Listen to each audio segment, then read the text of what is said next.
Gracias por acompañarnos en este su programa Acceso Directo, un programa para divulgar el trabajo de nuestros académicos, nuestros científicos e investigadores. Y el día de hoy, créanme que tengo el gusto de entrevistar al profesor de tiempo completo de la Facultad de Medicina, al maestro Edgar García Santa María, y él nos va a hablar de un tema muy interesante que es la neurobiología del amor. ¿Qué pasa en nuestro cerebro? Pero él es el experto, no yo. Doctor, usted platíquenos sobre la neurobiología del amor. Muy bien, pues buen día y muchas gracias por la invitación. Pues realmente es un tema que en lo personal me ha interesado desde tiempo atrás en cuestiones académicas, en cuestiones de investigación. Se han hecho pues trabajos interesantes al respecto. Entonces me he dado la tarea en los últimos años de estar revisando de manera continua sobre el tema y en este caso pues darle un abordaje más científico al concepto de todo el proceso. Háblese el concepto de amor como un proceso en todo de manera integral, ¿no? Porque finalmente amor no nada más se refiere a la relación de pareja, sino amor como el concepto que nos permite incluso darnos esta capacidad de interactuar con otras personas, ¿verdad? Háblese desde la relación materna, fraterna, en casa, con los amigos y obviamente la parte de la pareja, ¿no? Usted hablaba que hay etapas del enamoramiento, o sea, la neurobiología del amor. ¿Qué pasa en nuestro cerebro? ¿Qué sucede? Porque hay cosas que suceden en nuestro cerebro que difícilmente la mayoría sabemos qué es lo que pasa en nuestro cerebro, pero sí hay, usted hablaba de neurotransmisores. Usted sí lo sabe, nosotros no. Sí, claro. La característica que tiene esta fase de nuestra etapa de vida, que en teoría incluso se habla que estos cambios existen desde nacimiento, ¿no? Y desde luego quizá la parte más conocida es lo que preguntaba ahorita de las fases de enamoramiento, que es prácticamente esta etapa de la adolescencia, el adulto joven. Realmente se ha demostrado que el proceso de enamoramiento es una etapa en la vida, ¿no? Y incluso los psicólogos y las partes expertas que manejan la conducta y el comportamiento del ser humano, pues la han tratado de diferenciar en cuestión de temporalidad, ¿no? En fases incluso, ¿no? Una fase primaria o temprana que le llaman, que habitualmente dura en esa relación temprana de interacción de pareja, que puede durar incluso los primeros 18 meses aproximadamente, que es esa fase intensa, ¿no? En cuando uno trata de conocer a la otra persona.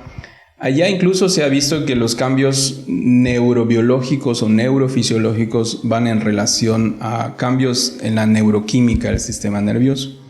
Y obviamente esos cambios neurofisiológicos van desde la parte de la estimulación y obviamente la parte de liberación de sustancias neuroquímicas. Realmente nuestro cerebro es pues prácticamente una planta de energía eléctrica, podemos decirla de esa manera, que funciona a través de señales de comunicación entre células, que son las neuronas, y que en este caso el proceso se da gracias a la liberación de sustancias neuroquímicas, específicamente de un área que se relaciona mucho con la capacidad que tenemos de la parte afectiva, que es el sistema de las emociones, ¿no? Que ese es un sistema crucial que nos permite a los seres humanos tener esta capacidad.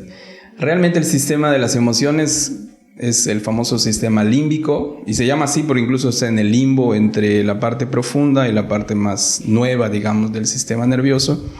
Y esto ayuda a que podamos tener esta capacidad de entendimiento de nuestras emociones, de nuestros sentimientos y lo que yo pueda sentir por otra persona. Se ha demostrado a través de estudios científicos que esto pues prácticamente se da gracias a la liberación de sustancias neuroquímicas, que en este caso una de las que más se ha relacionado es la dopamina. Por eso realmente cuando estamos en esa fase de enamoramiento, pues nos enamoramos gracias a la dopamina, no al corazón. ¿Qué es la dopamina? Platíquenos, ¿qué es la dopamina? Usted sí lo sabe. Sí, claro. La dopamina es un neurotransmisor, es una sustancia neuroquímica que lo que hace es mandar señales a través de una célula a otra. Hay diferentes formas de comunicación de la dopamina, no es una solamente, sino existen, al menos las conocidas son varias. Se han detectado 5 tipos de receptores de la dopamina, y una de ellas, que es la que más se relaciona con esta fase de la neurobiología del enamoramiento o del amor, es la dopamina que se relaciona en la parte, es un área muy profunda que se llama el área tegmental ventral, que es una parte así muy en la profundidad de nuestro sistema nervioso. Allá es donde se produce esta sustancia. Al liberarse, pues prácticamente interactúa con otras áreas. Y todo parece indicar que cuando estamos en esta fase, la dopamina estimula áreas, pero también inhibe otras, o sea, frena, algunas las activa y otras las frena. Y una de ellas, por ejemplo, es el área prefrontal, la parte anterior de nuestro cerebro.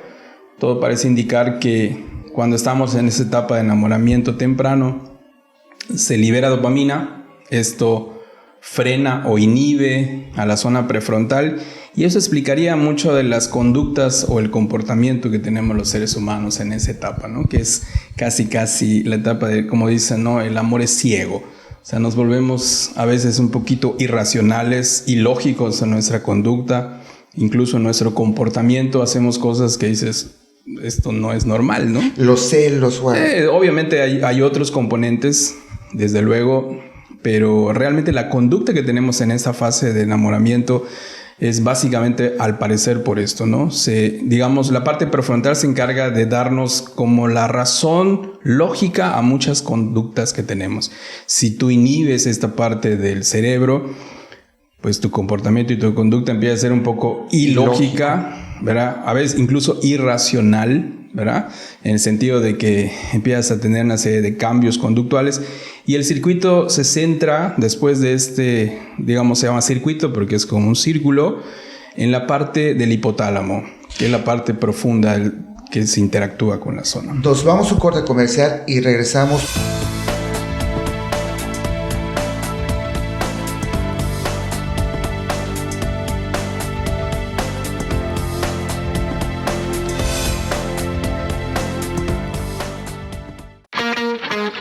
Teleplay, la señal de entretenimiento, cultura, espectáculos, noticias y más. Emitiendo desde Mérida, Yucatán. Disponible en teleplay.tv, servicio de Roku y aplicación gratuita para Apple y Android. Ahora también presente en las ciudades de Tizimín y Valladolid a través de sistema de cable. En Quintana Roo, la señal de Teleplay está disponible en Cozumel a través de cable de Cozumel y en Playa del Carmen a través de cable Riviera Maya. Esto es Teleplay.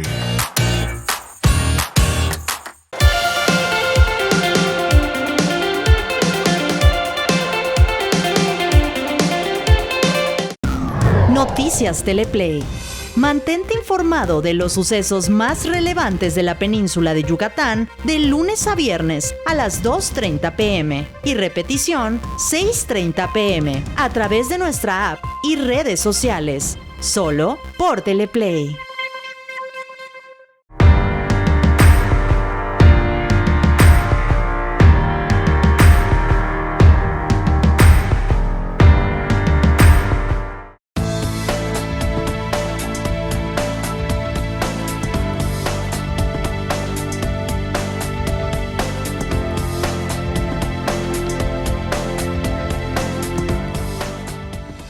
Gracias por acompañarnos en este su programa Acceso Directo, un programa para divulgar el trabajo de nuestros académicos, nuestros científicos. Y el día de hoy tengo la oportunidad de conversar, ¿verdad?, con el maestro de tiempo completo de la Facultad de Medicina de la UADY, al doctor Edgar García Santamaría, quien nos está hablando sobre la neurobiología del amor. Nos dice, ahorita nos habla del hipotálamo, hay cosas que nos frenan, nos volvemos irracionales. ¿Qué pasa en nuestro cerebro? Porque usted lo decía ayer, se van liberando cosas en el cerebro. Hay neurotransmisores que no sabemos qué es lo que pasa, pero usted sí. Explíquenos, por favor. Sí, lo que comentaba hace un momento es que lo que se está entendiendo de este proceso, porque pues obviamente hay todavía fases que no están muy claras, pero todo parece indicar que después que existe, digamos, este circuito se cierra con la respuesta final, que es la zona hipotalámica, que es prácticamente la respuesta, digamos, efectora de las emociones. Por eso sentimos, por ejemplo, maripositas en el estómago, por eso sentimos sensaciones en nuestro aparato digestivo, palpitaciones, sentimos que nuestro corazón se acelera, que nuestra respiración se modifica. Todas estas son las respuestas, digamos, se llaman respuestas vegetativas de nuestro estado afectivo, ¿ok? O sea, la respuesta, digamos, del sistema nervioso finalmente se ejecuta a través de una respuesta de nuestro sistema nervioso autónomo, así se llama, ¿no? Que está regida por el hipotálamo, por la hipófisis, por la liberación de sustancias de neurotransmisores. Allá incluso entra en juego otra sustancia que se llama neurohormonas, que en este caso son la oxitocina y otra que es la vasopresina, que son hormonas de la hipófisis y que también pudiera dar explicación a muchas conductas que también tenemos. Una de ellas, que es algo pues crucial en el ser humano y más con nosotros pues como mamíferos que somos, es la respuesta de fidelidad, que es otro de los temas interesantes en toda relación. Y en toda relación, incluso, insisto, hablándose desde la etapa de relaciones fraternales hasta relaciones de pareja, ¿no? Y parece ser que la respuesta de fidelidad, incluso de una relación monogámica, o sea, una sola pareja, tiene que ver, parece ser que esta respuesta está regida por estas neurohormonas, que son la oxitocina en el caso de la mujer, y en el caso del varón parece ser la vasopresina, o también conocida como hormona antidiurética. Todo parece indicar que después de cierto tiempo, hay estudios en Estados Unidos y en Europa que demuestran que esto más o menos tiene un promedio como de 3 años. Después de esos 3 años, al menos los estudios que se han hecho, parece ser... O sea que en 3 años se te puede acabar la vasopresina, ¿no? Y la oxitocina. Y la oxitocina en la mujer, ¿no? Así es. Entonces, esto, lo que se ha podido determinar es que van disminuyendo. Y por eso no es que a todos les pase, pero es una explicación neurobiológica de que después de este tiempo es frecuente que las relaciones se van apagando, van disminuyendo esa atracción, va disminuyendo esa capacidad de entender muchas cosas de nuestro cuerpo, ¿no? O no al menos de la relación de nuestra pareja. Eso no implica que 3 años se acabó, ¿no?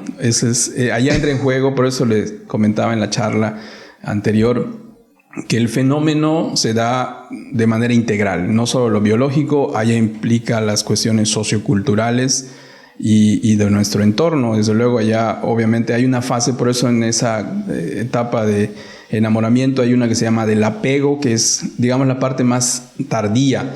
Y a veces eso nos puede ayudar, el hecho de que podamos entender muy bien a nuestra pareja o nuestra relación sea más duradera.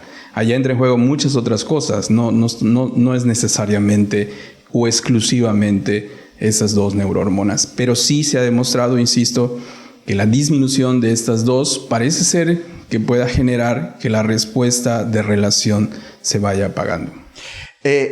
Maestro, usted decía de estas 2 neurohormonas. ¿Cuál es el precursor, por decir en el caso de la mujer, la oxitocina? ¿Cuál sería un precursor? ¿O no hay? O en el caso del hombre, la vasopresina. Son hormonas que se producen y incluso se sintetizan en el hipotálamo. De hecho, esto está diseñado genéticamente desde que nos formamos, incluso desde la etapa embrionaria, cuando estamos en crecimiento y desarrollo intrauterino, se empiezan a producir.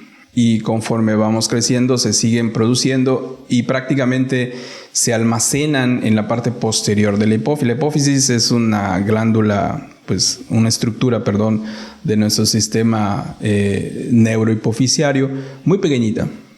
Está dividido en una parte anterior que se llama adenohipófisis, que lleva otras hormonas, y la neurohipófisis, que es la posterior, donde están esas 2 hormonas, la oxitocina y la vasopresina. Tienen muchas otras funciones, desde luego, no es exclusivo esta cuestión que estamos platicando ahorita, tienen muchas otras funciones. La oxitocina, obviamente en la etapa sobre todo de embarazo, tiene una función crucial que es incluso en la última trimestre del embarazo, es la que les permite a las mujeres en embarazo el fenómeno de expulsión, ¿no? de contracción para la expulsión. En el caso de la vasopresina antidiurética, pues tiene una función vital en nuestro organismo a nivel renal que nos permite que podamos controlar líquidos y electrolitos. Okay. Nos vamos a un corte comercial y regresamos.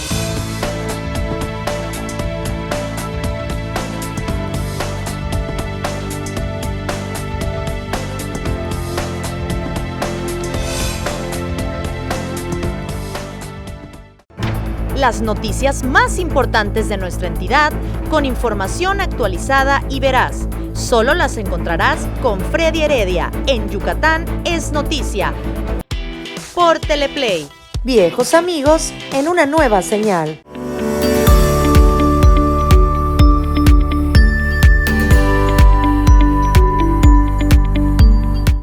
Rafael Vega y Armando Escalante nos invitan a comparar y contrastar los hechos y noticias del sureste de México. En el programa Contrastes, diferentes puntos de vista se unen en este espacio todos los jueves a las 11:30 de la mañana. Teleplay, viejos amigos en una nueva señal.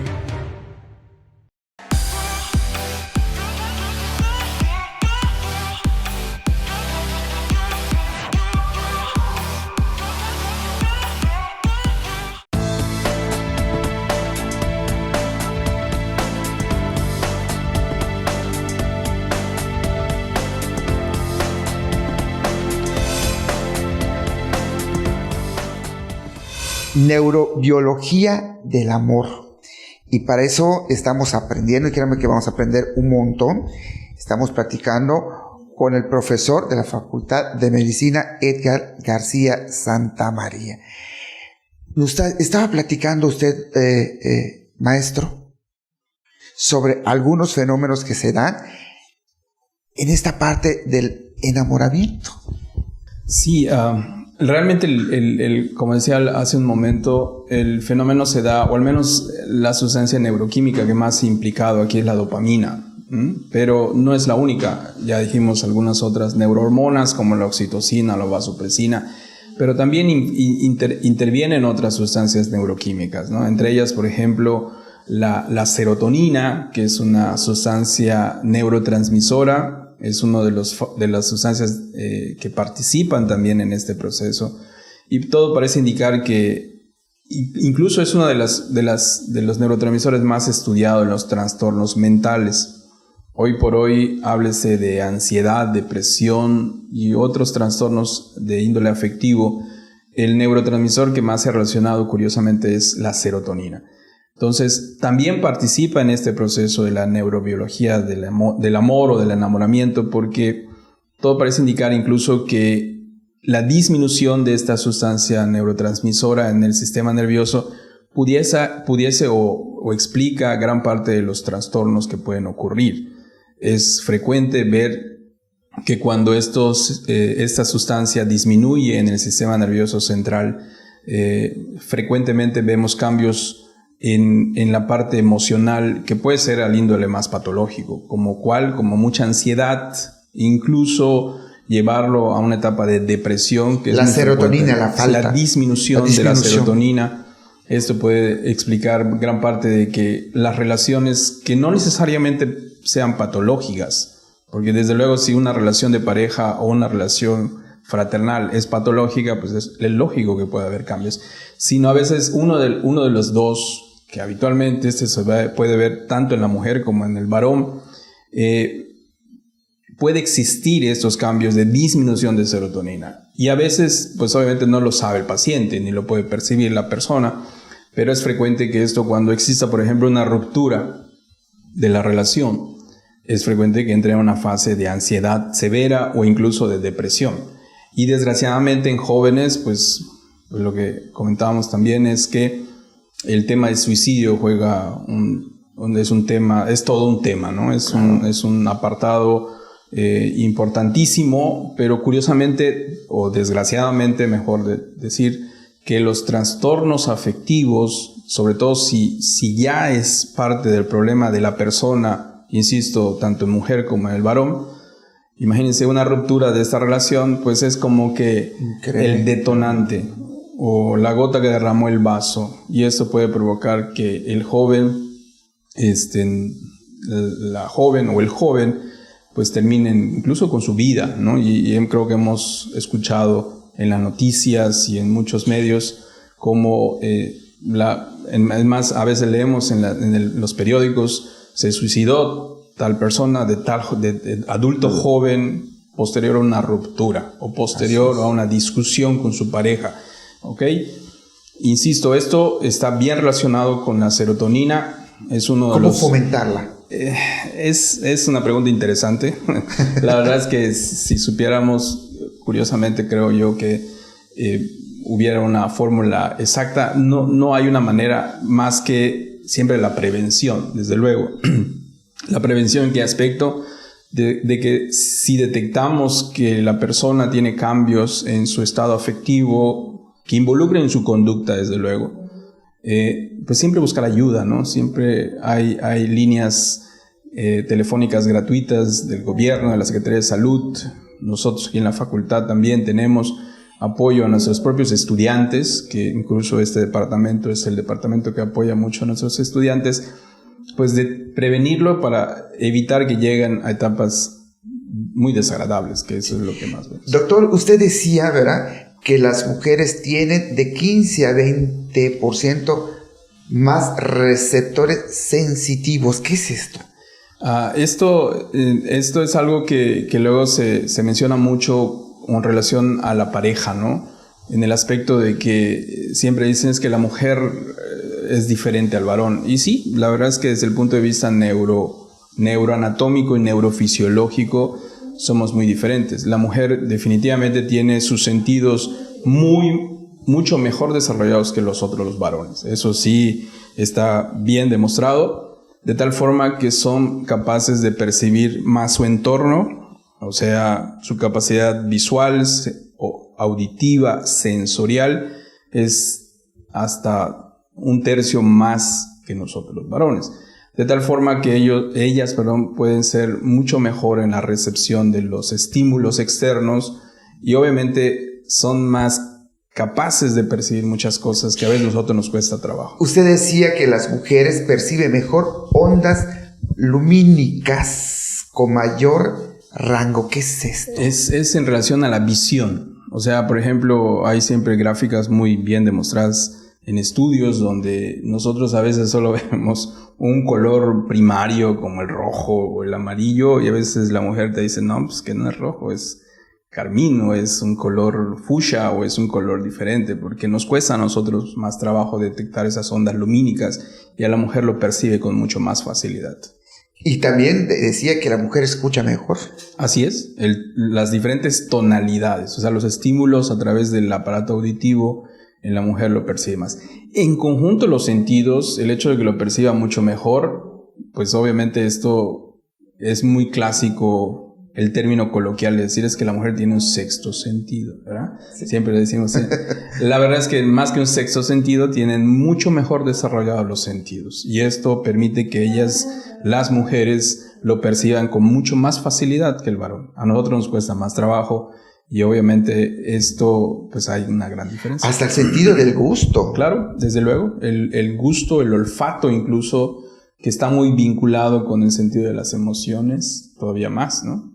Esto también permite que los sentidos como el gusto y el olfato, cuando la mujer lo percibe con más facilidad, esto hace que su estímulo incluso afectivo sea mucho mejor que los otros. Tanto los varones habitualmente el sentido del gusto lo hemos minimizado demasiado, ¿no? Incluso usted decía que las mujeres tienen facilidad de comunicarse mejor. Sí, eso va más en relación al lenguaje, ¿no? Eso también está demostrado científicamente que el lenguaje hablado depende de varias estructuras, pero dos de ellas que son las que más se han estudiado son el área sensorial, que se conoce, el término es el área de Wernicke, y el área efectora, o la que hace que no nos podemos hablar, que es el área de Broca. La conexión de estas dos áreas, porque uno está en el lóbulo temporal y otro en el lóbulo frontal, las conexiones son hasta 3 veces más en la mujer que en el varón. De tal forma que la mujer puede emitir muchas más palabras al día que un varón. Y eso creo que lo sabemos muy bien, ¿no? Entonces, cuando uno se enamora, hay neurobiología. Pues hay todo un proceso, ¿no? Neuroquímico, desde luego. Pero insisto, el proceso del concepto como tal del amor siempre hay que enfocarlo, yo creo, no me considero experto en cuestiones más clínicas y médicas, pero creo yo que hay que entender que esto es algo que depende mucho de nuestra formación, de nuestra cultura, de nuestra sociedad, de nuestro entorno. Y creo yo que si fuéramos más capaces de esto, seríamos un mundo mejor, ¿no? Maestro Edgar, gracias por regalarnos sus conocimientos. No, al contrario, mucho gusto y muchas gracias a ustedes por difundir esto también, ¿no? Desde luego.